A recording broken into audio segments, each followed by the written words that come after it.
The dust had been falling for 3 days straight, turning the Oklahoma sky into a canvas of burnt orange and deep amber that stretched endlessly toward the horizon.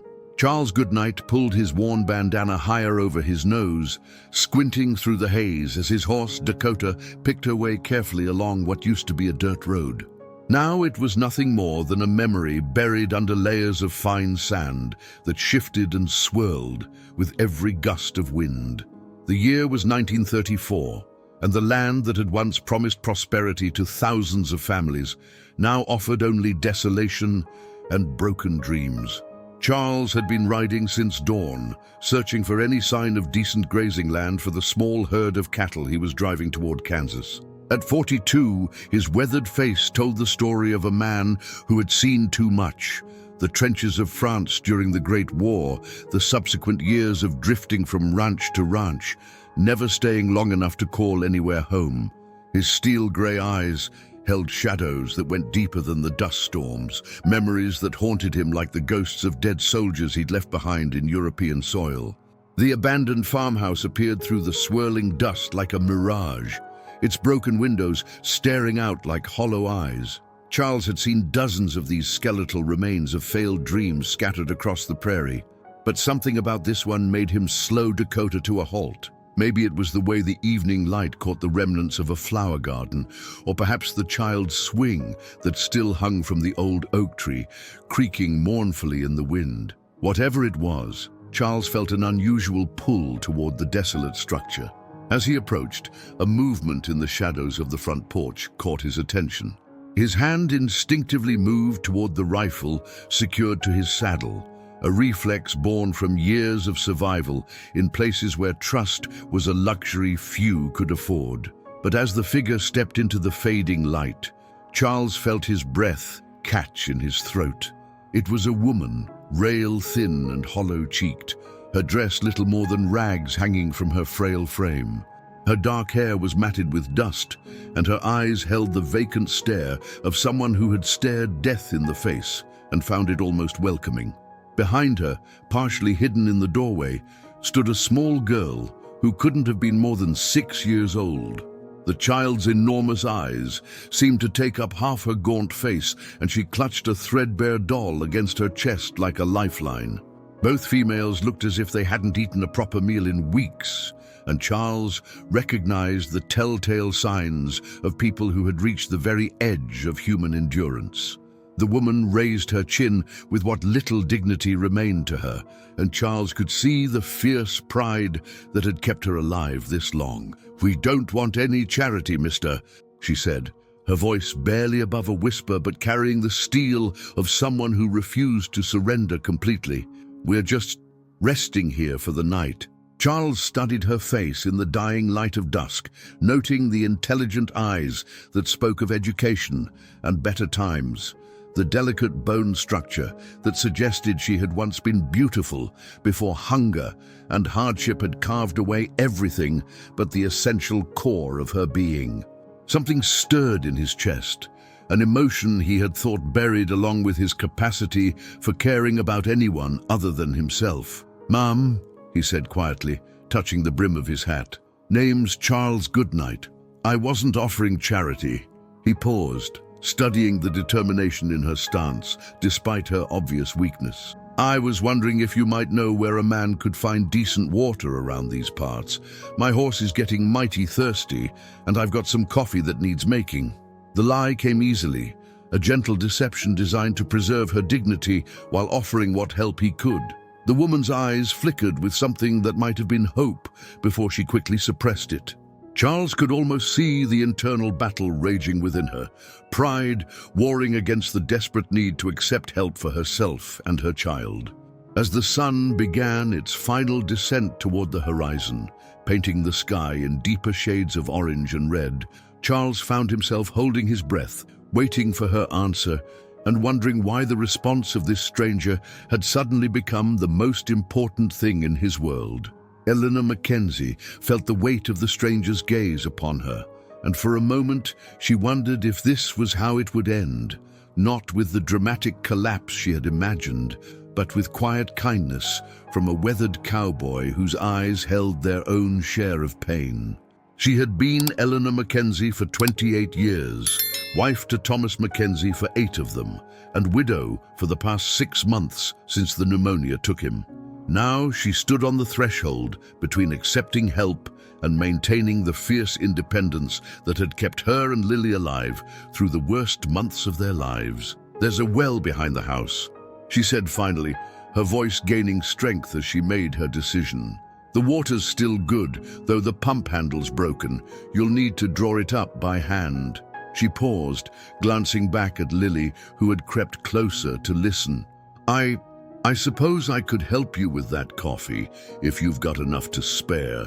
Charles nodded solemnly, as if she had just agreed to the most natural arrangement in the world. "Much obliged, Mom. Name's Mrs. McKenzie, Eleanor McKenzie, and this is my daughter, Lily." The little girl stepped forward at the mention of her name, though she remained partially hidden behind her mother's tattered skirt. Charles noticed how the child's eyes tracked his every movement, alert and wary like a small animal that had learned to be cautious of strangers. As Charles dismounted and began unsaddling Dakota, Eleanor found herself studying him with the careful assessment of someone who had learned to read men quickly and accurately. He moved with the fluid grace of someone comfortable with physical labor, but there was something else in his bearing, a military precision that spoke of training beyond ranch work. His clothes were well worn but clean, and his rifle was cared for with the attention of someone who understood that survival often depended on the reliability of one's tools. "You been traveling long, Mr. Goodnight?" Eleanor asked, leading him toward the well while Lily trailed behind them like a silent shadow. The question carried layers of meaning. Was he just passing through, or might he stay long enough to represent either help or danger? "Long enough," Charles replied, his voice carrying the weight of years rather than miles. "I've been driving cattle north, but the dust storms have been playing havoc with the trail. Might need to rest here a day or two, if that sits well with you and the little miss." Eleanor felt her heart leap at the prospect of company, of another adult to share the burden of decision-making, even temporarily. But she had learned to be cautious of hope. "This isn't our land, Mr. Goodnight. We're just staying here until we figure out what comes next." Charles worked the broken pump handle, his weathered hands surprisingly gentle as he coaxed water from the depths. "Seems to me that makes us both temporary residents then. No harm in temporary neighbors looking out for each other." As the sun continued its descent, painting the dusty landscape in deeper shades of amber and gold, Charles set about making coffee with the methodical efficiency of a man accustomed to solitary meals. But Eleanor noticed how he made extra, how he happened to have hardtack biscuits that needed eating before they went stale, how he seemed to have packed far more supplies than one man could reasonably need. Lily crept closer to the small fire Charles had built, drawn by the warmth and the unfamiliar comfort of adult male presence. She hadn't spoken a word since her father's death, but Eleanor saw how her daughter's eyes followed the stranger's every movement with fascination rather than fear. "She doesn't talk much," Eleanor explained quietly, settling beside the fire with a grace that spoke of better times. "Not since her daddy passed."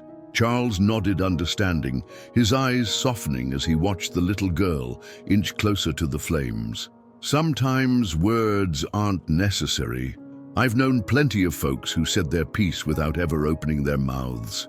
As twilight settled over the abandoned farmhouse like a gentle blanket, Eleanor found herself relaxing for the first time in months. There was something solid and dependable about Charles Goodnight. Something that suggested he was a man who kept his word and protected what he considered his responsibility.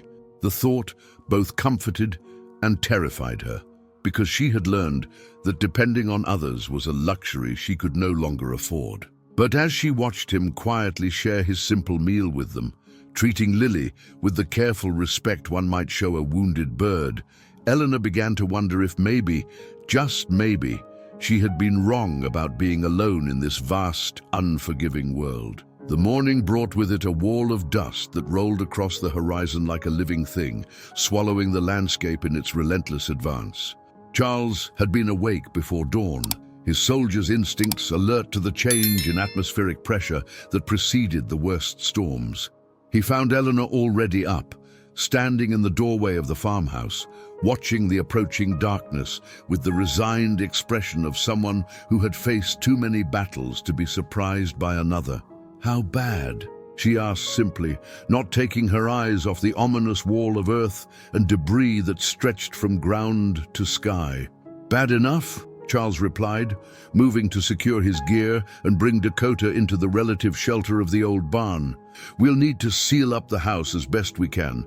These storms can last for hours, and the dust gets into everything: lungs, eyes, food." He paused, studying her profile in the early morning light. "You've been through these before?" Eleanor's laugh held no humor. "Mr. Goodnight, I've been through 3 years of these storms. Lost our farm to the first big one in 31, then spent 2 years trying to make it work on rented land until Thomas got sick." She turned to face him, and Charles saw the steel beneath her fragile exterior. "I know what needs doing." Together, they worked with the efficient desperation of people who understood that survival depended on preparation. Eleanor showed Charles how to stuff rags into the cracks around windows and doors, while he contributed his knowledge of creating makeshift filters from bandanas and cloth. Lily helped by gathering every container they could find to collect water before the dust made it impossible to see the well. As they worked, Charles found himself stealing glances at Eleanor, noting the way she moved with purposeful grace despite her obvious exhaustion, the way she automatically checked on Lily every few minutes, the protective instincts that had kept them both alive through months of hardship. There was something magnificent about her refusal to surrender, even in the face of impossible odds. "Tell me about your husband," Charles said quietly as they worked side by side, hanging wet sheets over the windows to catch the finest dust particles. The question surprised him. He wasn't normally one for personal conversation, but something about Eleanor McKenzie made him want to understand the story behind her strength. Eleanor's hands stilled for a moment on the fabric. "Thomas was a dreamer," she said finally, her voice soft with memory. "Believed the land would come back, that the rains would return, that we could wait out the hard times." She resumed her work, but Charles could see the tension in her shoulders. "He was a good man, Mr. Goodnight, a good father. He just couldn't accept that sometimes the land wins." The storm hit with the force of a freight train, turning day into night and filling the air with a sound like 1,000 locomotives bearing down on them simultaneously. Charles had experienced artillery barrages that were quieter than the howling wind that now surrounded the farmhouse. Inside their makeshift shelter, the three of them huddled together in the center of the main room, breathing through damp cloths and waiting for nature to exhaust its fury. Lily pressed herself against her mother's side, her small body trembling with each gust that rattled the walls. Without thinking, Charles began to speak, his deep voice cutting through the noise of the storm. He told them stories of his childhood in Texas, of cattle drives under starlit skies, of places where the grass grew tall and green and the water ran clear and cold. He spoke of anything except the war, anything except the memories that usually filled his quiet moments. As the hours passed, Eleanor found herself drawn, not just to Charles's words, but to the gentle way he included Lily in his stories, how he seemed to instinctively understand that the child needed distraction more than comfort. She watched his weathered hands gesture as he described vast herds moving across open range, and she found herself wondering what those hands had done, what battles they had fought, what burdens they carried. When Lily finally fell asleep against Charles's shoulder, Eleanor felt something shift inside her chest. It had been so long since anyone had shared the responsibility of caring for her daughter, so long since she had felt anything approaching safety.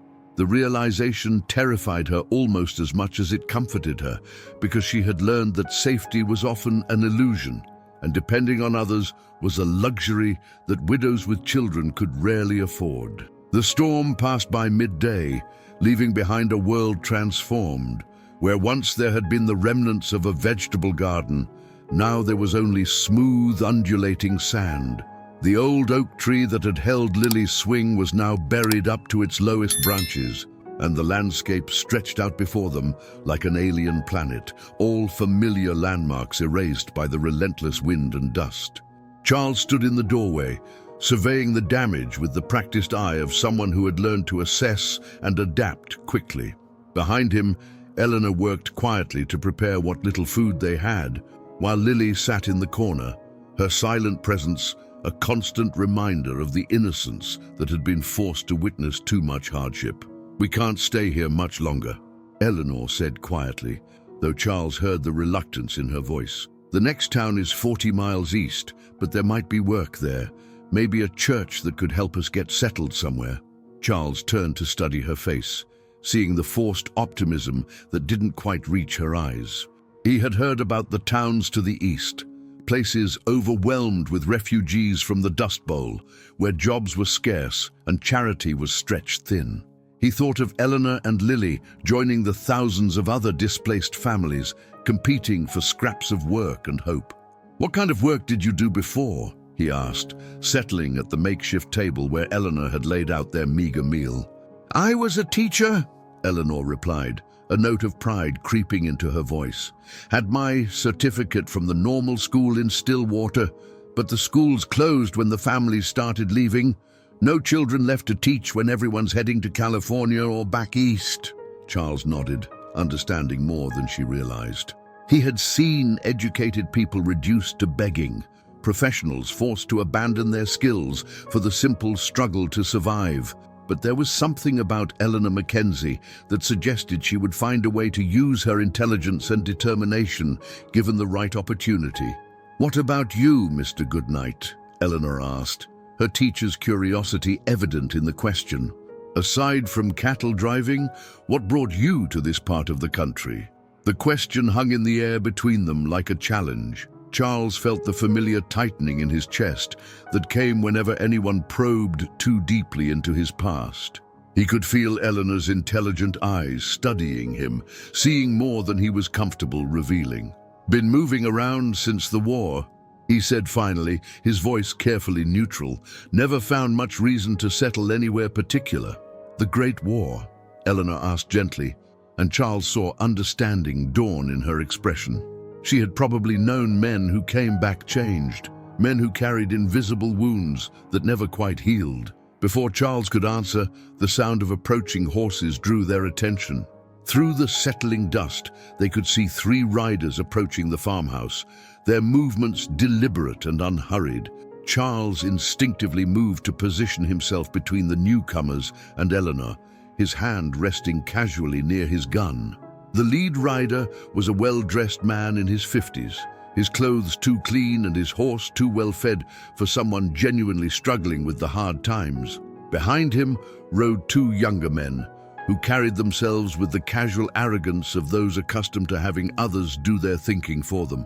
"Mrs. McKenzie," the lead rider called out as he dismounted, his voice carrying the false warmth of a snake oil salesman.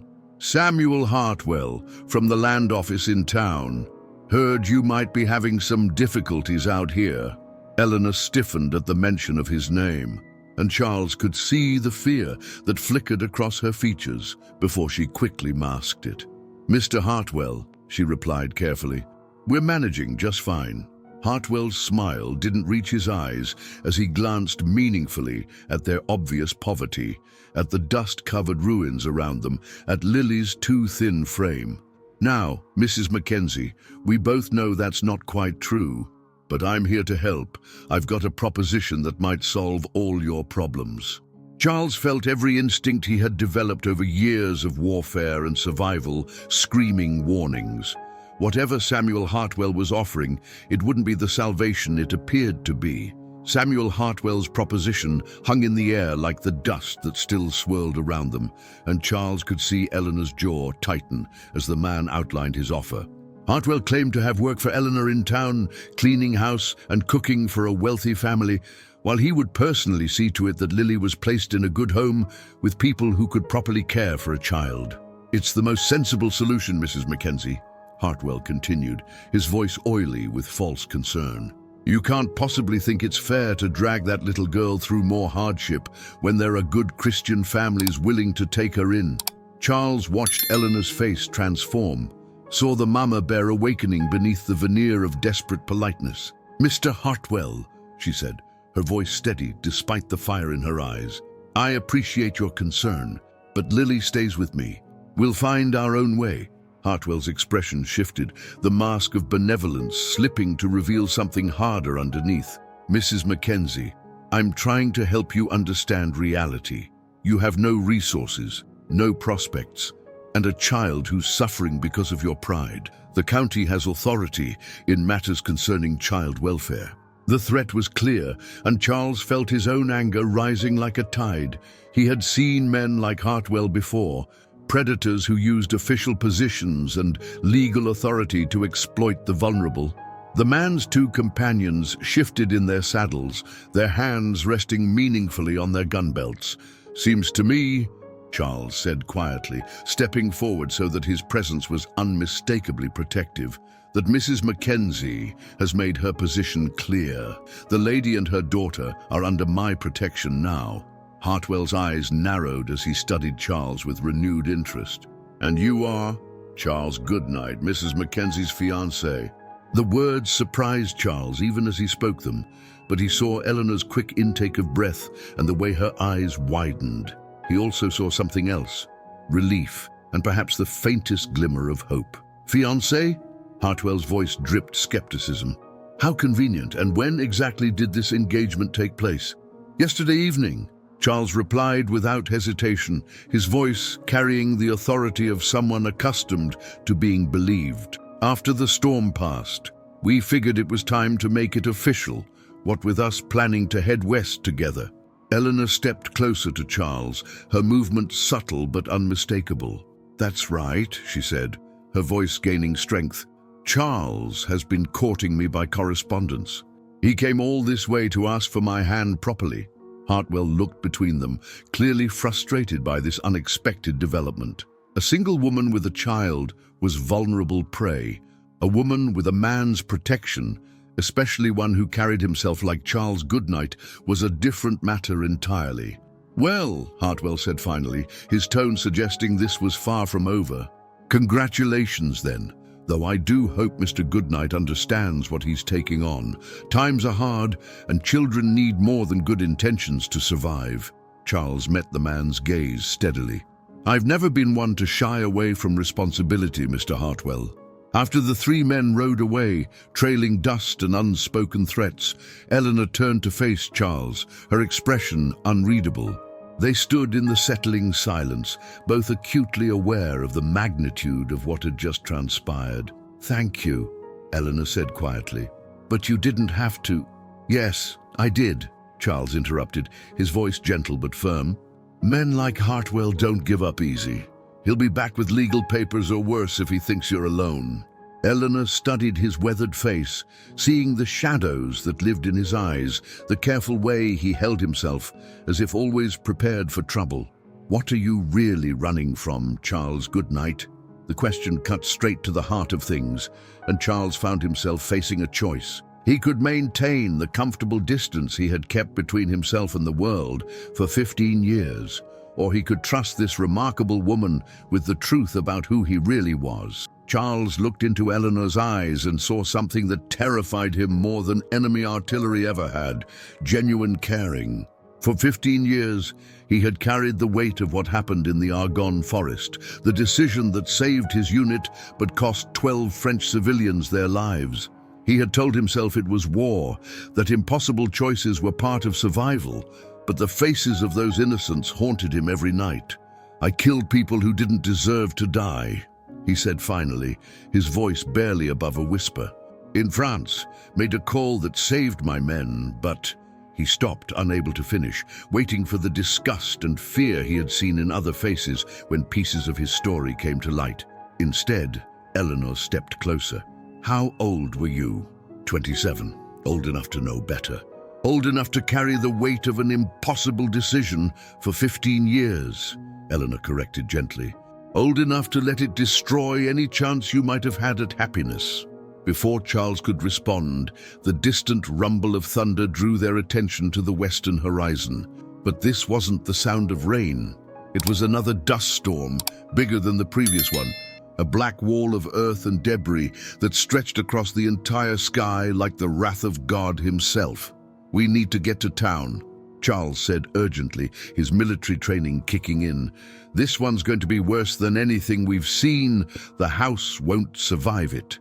Eleanor looked at their meager possessions, at Lily, who was already reaching for her threadbare doll, at the choice between the devil they knew and the uncertainty of throwing themselves on the mercy of a town that might not welcome them. "Together?" she asked, and Charles heard the question beneath the question. "Together," he confirmed, and something in his voice made it sound like a vow. They loaded Dakota with their few belongings and struck out across the transformed landscape, racing against the approaching storm. Lily rode in front of Charles, her small body tucked securely against his chest, while Eleanor walked alongside, her hand occasionally brushing his leg as they navigated the shifted terrain. As they crested a small hill, the town of Meridian appeared before them, its buildings hunkered down against the approaching darkness, like a fortress preparing for siege. Charles could see people boarding up windows, securing livestock, making the same desperate preparations they had just abandoned at the farmhouse. "Charles!" Eleanor called out over the rising wind, and when he looked down at her, she reached up to touch his hand where it held the reins. "Whatever happens in that town, whatever Hartwell tries to do, we face it together. All three of us." For the first time in 15 years, Charles Goodnight felt something crack open in his chest where his heart used to be. He looked down at Lily, who had turned to gaze up at him with complete trust, then at Eleanor, whose strength and courage had somehow become the anchor he never knew he needed. "Together," he said again, and this time it wasn't just an agreement, it was a promise that would reshape the rest of their lives. As they rode toward the uncertain sanctuary of Meridian, with the greatest dust storm in Oklahoma's history bearing down on them like Judgment Day, Charles realized that sometimes salvation didn't come when you stopped running from your past, but when you found something worth running toward instead. And for the first time since the war, Charles Goodnight was no longer running away. He was running home.